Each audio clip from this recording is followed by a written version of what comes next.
Para comenzar, aclaremos qué es el colonialismo y sus características. Bueno, el colonialismo es la forma de dominar territorial, económica y cultural a través de una invasión de un pueblo a otro para ser sometido. El colonizador se integra a él y se proclama como un grupo dominante, así como su cultura se es impartida en el pueblo invadido, exponiendo sobre todo la explotación de sus recursos naturales a través de la sobreexplotación del pueblo, como en el caso de la India, que ésta empezó a ser colonizada en el siglo XVII por parte de portugueses, holandeses, franceses e ingleses. Pero, ¿por qué se interesaban tanto en la colonización de la India? Bueno, tenían muchos motivos, pero los que más destacaron fueron la cantidad de rutas de comercio que éste poseía, ya que con el colonialismo se apropia de su economía y territorio, les da un completo control de estas rutas, que hacía que entregaran gran capital a la India, incrementando turismo y otros factores que fortalecían la economía. Otro factor fueron sus recursos naturales, con sus 5 millones de kilómetros cuadrados y una población cercana a los 300 millones de habitantes, constituía un mercado muy importante para los productos británicos. Suministraba a Gran Bretaña materias primas, especialmente algodón, aunque también era importante el té, yute y aceite, es decir, ya que la India poseía como recursos naturales algodón, yute, té y aceites, sumado a la satisfacción de estos, India, con gran cantidad de pobladores, manejaba un comercio extenso, lo que provocaba un gran flujo de comercial sobre estos, tanto interno como externo. Esto fue el motivo por lo que Inglaterra decide apoderarse de la India. La ubicación geográfica de la India es una de las más privilegiadas de toda Asia. Este país está ubicado en Asia Meridional, limitada al noreste y al oeste con Pakistán, al norte con China y Nepal, al este con la región de Myanmar en Birmania, al sur con el Océano Índico, al noreste con Bután y Sikkim, al suroeste con el Mar Arábico y al sureste con el Golfo de Bengala. Debido a esta ubicación geográfica, la India dominaba las más importantes vías marítimas del continente por donde se transporta mercancía de todo tipo, por lo que está considerada como la llave del comercio de la región. Algo que cabe destacar de la India es la cantidad de religiones que establecían. Fue la cuna de dos de las más importantes en el mundo, que son budismo e hinduismo, a las que tenemos que agregar cristiana, judía, musulmana, etc. Las más importantes y que destacaron son hindúes y musulmanes, lo que esto hacía un conflicto interno a causa de los ideales de cada religión y el repudio entre ellos mismos.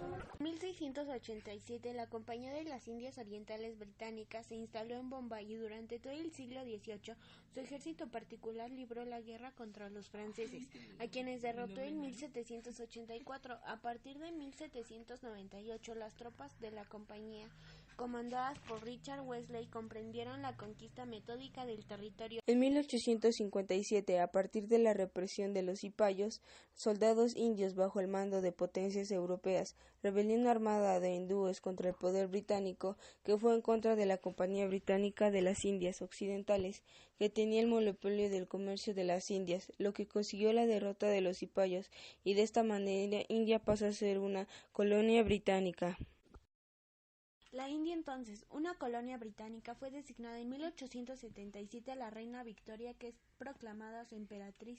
Con la llegada de la reina Victoria, la India empezó a tener grandes avances como construcción de escuelas, fábricas, carreteras, extensas líneas ferroviarias, puertos marítimos y otros. Al comienzo de la colonización de la India, se consumió instantáneamente la explotación de los recursos naturales para la producción de Inglaterra. Gracias a que Inglaterra pasaba por plena revolución industrial, permitía que se sacara de la India lo que pudiera elaborar más detalladamente y comercializarlo con todo el mundo, enriqueciendo su economía. Remontándonos a la Primera Guerra Mundial, nace la figura más importante de la independencia de la India. A partir de la Primera Guerra Mundial nace el CNI, Partido del Congreso Nacional Indio, a causa de que los indios estén hartos de depender económicamente de los británicos. El CNI está liderado por Mahatma Gandhi, que significa el alma grande, denominación puesta por su gente y cuyo nombre real era Mohandas Maharaj. Mahatma Gandhi era procedente de una familia de buena economía, llevaba una vida académica, nunca fue destacado en la escuela, pero estudió leyes para poder dirigir a su pueblo. Los motivos de que Mahatma Gandhi empezara a luchar en contra del colonialismo impartido en la India fueron que cuando sale de su hogar para aventurarse en el mundo real, se da cuenta de cómo tratan a muchas personas de manera inhumana, empezando por África y su apartheid, que separaba a las personas de tez blanca de las personas de tez negra. Los de tres negros eran reprimidas en todos los aspectos. Esto lo impacta demasiado, porque no es posible que separen a la gente de esa manera, que alguien lo crean inferior o superior solo por el color de su piel. Gandhi era negro y a pesar de que tuviera dinero, no lo trataban como alguien blanco. Es ahí cuando nace la idea de la desobediencia civil. Esta desobediencia civil consistía en desobedecer las leyes que parecían injustas. De ello nace su frase: cuando una ley es injusta, lo correcto es desobedecer. Empieza a aplicarla en África, asistiendo a lugares a los que no podía. Muchas veces es golpeado por los policías. Llega a tal grado de faltas con el gobierno que lo deciden mandar de nuevo a su pueblo. Y ya de regreso se da cuenta de cómo las personas de clase más baja son tratadas y explotadas por personas de clases altas, y él, siendo de clase media, decide abandonar sus bienes para ayudar a todo el pueblo que es esclavizado y se une a la Sus medios de acción descartaban la violencia y consistían en medidas de no colaboración, de abstención a través de huelgas de hambre, protestas pacíficas, no participación en las elecciones, incumplimiento de las leyes injustas. Impulsó la vuelta a la industria artesanal, usando por ejemplo el hilado manual en señal de boicot.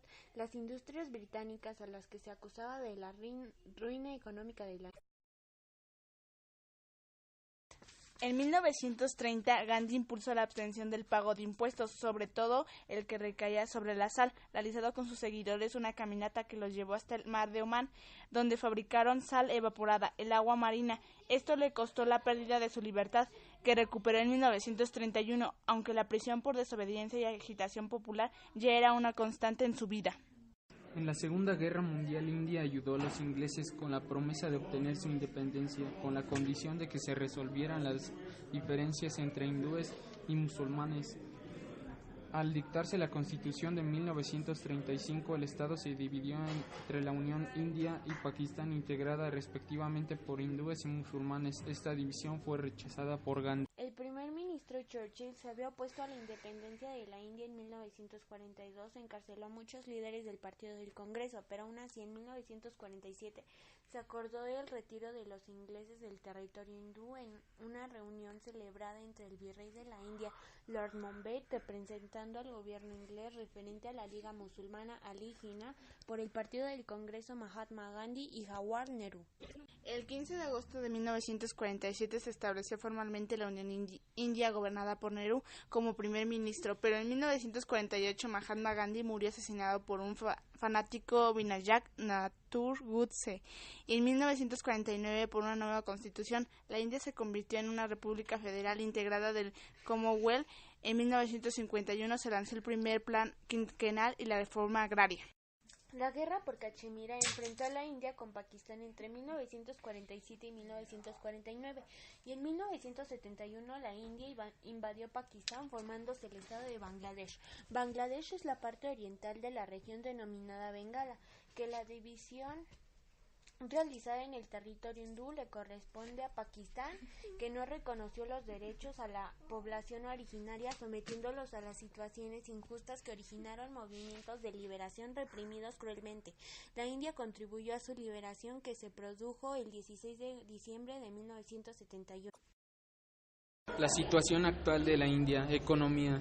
India está protagonizando un espectacular auge económico que permite que el empleo crezca con el sector de servicios y gran parte de la industria, muy pujante en tecnologías de información y biotecnología, basado principalmente en el suministro internacional de servicios de tecnologías de la información y en una incipiente orientación exportadora de su industria manufacturera. Política. India es el país democrático más poblado del mundo, con una larga tradición de respeto de las elecciones y participación ciudadana desde la independencia, pero hay numerosos problemas políticos: separatismos violentos de Cachemira y Assam, terrorismo en varias regiones rurales del sureste y posición violenta entre varias etnias y regiones.